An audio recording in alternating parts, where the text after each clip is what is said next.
Lamplight presents The Christmas Café by Amanda Prowse, narrated by Federay Holmes. Prologue. Bea stood in the early evening light and let the warm New South Wales wind lift her long, layered grey hair and kiss her face. It was seasonably clement, and the city had an air of expectation about it. As far as Sydney-siders were concerned, the warmer the better, allowing them to enjoy all that outdoor life had to offer. She stared at the bronze boar in front of her. Il Porcellino stared back as her fingers twitched in the pocket of her funky grass-green linen smock.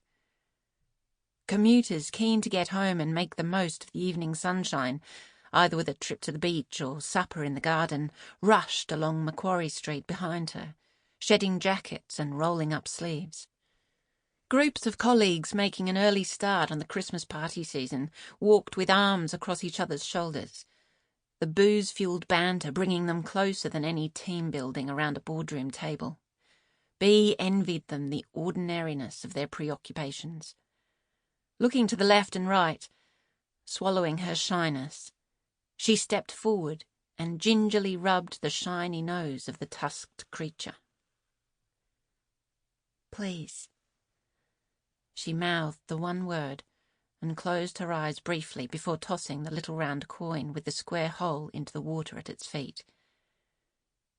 Throwing her head back, she took a deep breath and looked up at the grand arches and pretty green ironwork panels with terraces behind. It was a beautiful building in the city that they loved. That in itself was a comfort. There were far, far worse places for her husband to die. "Ah, you're back. Did you have a little wander?" The kindly nurse flicked off the overhead strip light, leaving the room dulled, with only a subdued glow coming from the sidelight above the sink. It was most fitting, cosy and calming. "Not really. Just went outside for a breather. It's warm tonight." Bea pinched and pumped the front of her smock. The nurse nodded. Her shift didn't finish until the morning. The weather outside was of little consequence.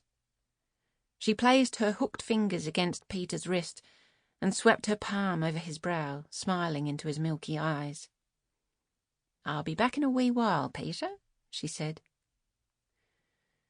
Bea greatly appreciated how civil the nurses were to her husband. He might or might not have been able to hear or comprehend them, but she was glad they assumed that he could. Sample complete. Ready to continue?